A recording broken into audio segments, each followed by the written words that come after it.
Alright, Brew Crew, welcome back to another weekly performance review video. Time to go over the trades this week, starting with SPY. This was a put ratio that I entered last week and expired on Monday with a tiny profit. It was one of those crash scenario type plays which didn't happen, but since the trade was managed for a credit overall, no harm, no foul. Next is Zoom. This was the biggest loss ever. I started off the trade with a 0 debit broken wing butterfly and then had to make an adjustment to cap off the upside risk when Zoom started exploding higher, which costed me $5 in debit. From there on, Zoom ended up just completely reversing and I had to start collecting as much credit back as I could, and basically when all was said and done, I was only able to get back $3 in credit, which meant that this entire trade went out for a $2 loser. Not a great trade, and I will go into details on this trade tomorrow and what I learned from this experience, so stay tuned for that. And finally, the last trade expiring this week was SPY. This one was basically a scratch. It was a put ratio financed by a naked call that was put on Wednesday, and negligible adjustments were made after seeing that the bears could not push SPY lower, so that's basically it. The trade went out worthless. Taking a look at the PnL curve, we see this relatively steep drop from the Zoom trade manifest itself. This obviously isn't great and is definitely not something I would consider part of normal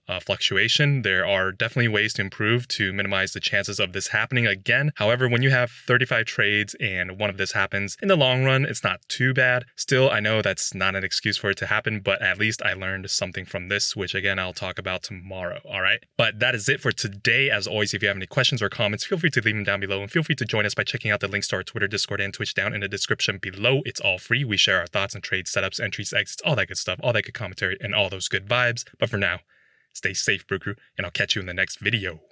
Cheers.